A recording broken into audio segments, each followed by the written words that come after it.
In order to make important choices in our lives and our societies, we need information. We need to know what rights we have. We need to know how our communities are run. We need to know how our countries are run. Information is power. People have to realize that without information, they will never be able to better their lives. All of us, we want a better life. A better life, particularly for the ordinary people. If we want to have access to housing, water, health, and any other public services as citizens, we need access to information. Without this right, most other rights cannot be exercised. If you do not have access to information, you cannot make decisions. If you don't know where the hospital is, you cannot go there to get treated. If you don't know how to request something, you cannot access public services. Meet Gundu Sila. She lives in Tambacounda, the southeastern region of Senegal.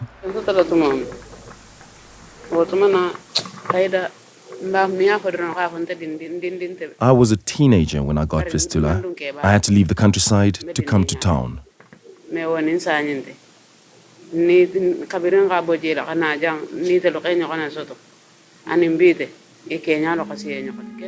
Fistula is an injury that causes women to lose control of their bladder or bowels or both as a result of long or difficult childbirth. What many affected women might not know is that today the condition is mostly preventable and curable. But without access to that information, women like Gundu end up being marginalized and isolated. She lost twins and her husband left her. Since, however, she has received treatment. I feel so much better now. Thanks to God, I got treatment and now I'm healed. Before, I felt terrible and I was tired of being sick. Now I'm more confident and people accept me. I feel healthy. It is a challenge that can be corrected by simple surgery. But for lack of information, women have been forced to bear this very challenging condition in closed spaces because they do not know what to do. Passing to them information that this condition can be changed, and it is a basic right that they ought to get in terms of reproductive health. We've seen that change in Kenya, in Senegal, where they've been given information and corrective surgeries have been made. When Ramatulai Ba learned how early marriage and early pregnancies can lead to obstructed deliveries and fistula, she and her husband decided to call off the wedding of their 13-year-old daughter, even if early marriage was an integral part of cultural practices. Article 19 gave us information and made us think. So we allowed our daughter Fatumata to continue her studies. Her father and I discussed it with the family, and we decided to give her the freedom to study and find a job. We stopped talking about her wedding.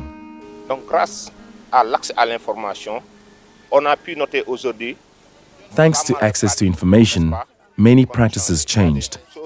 People did not know about the dangers of early marriage, but thanks to information, they changed their practices. We banned early marriage, we banned genital mutilation, and many other practices.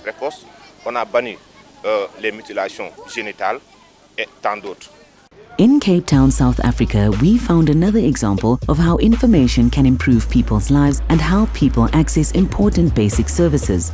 This is Blikkiesdorp, an informal settlement or temporary relocation area next to the airport. With the help of the Open Democracy Advice Centre ODAC and the Right to Know campaign, the inhabitants use the South African Access to Information law to find out about their situation and the plans the city has for them. They have been told by the city that they are going to be provided houses where they are staying, where the settlement is.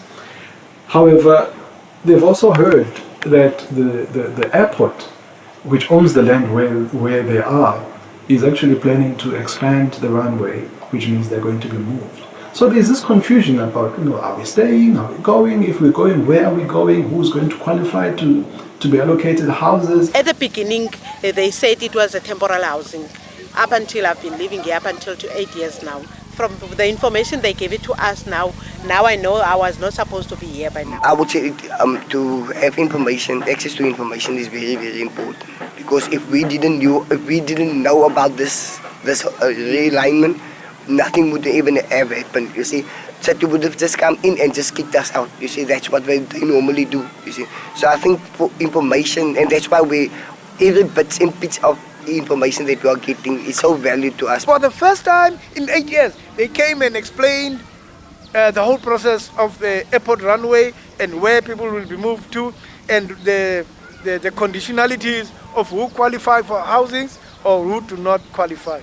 I think because of NGOs that are working in partnership with the Committee of Black History, we have managed to bring some level of awareness to the community and for them to understand their constitutional rights with regards to houses. We need information to know about the programs that our governments offer and how they plan to solve our problems. And the government needs to know if their programs are working effectively. We need to be able to access, receive, and send information. Therefore, constitutions in most African countries protect freedom of expression. Access to information is closely linked. They're, tied together, joined at the hip. If you don't have access to information, you have no ability to form an opinion, or at least to form an informed opinion. You have no ability to participate in public debate in an informed way. When people have information, they can begin to engage governmental processes more effectively. They can make better choices about who leads them and what their priority issues are and what resources are available. So it's very good for governance. It's very good for creating participatory democracy, which is something a lot of us haven't experienced in many countries. We just go through this ritual of elections, and the next election we have government officials or politicians come to talk to us again, but in between elections there's no engagement. For real development, we need to be able to follow up on whether government keeps the promises their representatives made to us during elections, and to monitor how they spend public money and other resources. You need to know what decisions are being made on your behalf. You need to know resources, how much resources are being used on your behalf. There are lots and lots of things that you're entitled to as an ordinary citizen from your government, and without information, you simply would not know what you're entitled to. You simply would not know when things are going wrong. For me, there are two main drives, and they exist together, and they're both necessary. And the one is to advance the call for access to information laws in countries, and the other is at the same time to advance for the proactive release of information through open data. And those two have to exist together, I think, because they are both the mechanisms by which we will get enough information to engage properly with our government. And if people don't have that information, they can't be the active citizens we need them to be. And we know to get the kind of democracy and development we deserve, active citizenry is necessary. Sometimes local governments will understand, or local councils understand, that actually it's in their benefit if they give out accurate information, because it clears up a lot of confusion around issues that they're being held accountable for. On the one hand, information helps us to hold our governments accountable, but with information we can also help the government to hold service providers or contractors accountable. If you have access to information on how much money has been taken to a local municipality to build roads, you're able to ensure that the roads are well done and efficiently, which saves the country a lot of money for repairs, meaning that money is able to be put into education, it's able to be put into health, and the whole country then changes.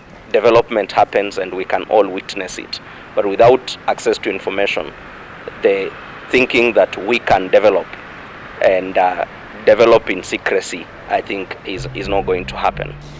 Sometimes governments are apprehensive, and their apprehension at times is misplaced, because if they proactively make information available to the public, then they will find that there's nothing to fear, because most of our governments do a lot of work but people do not know about the work that they do, about the services that people can access, simply because information is not made proactively available. So what we are advocating for is to encourage and urge governments to just make information proactively available as and when they have it.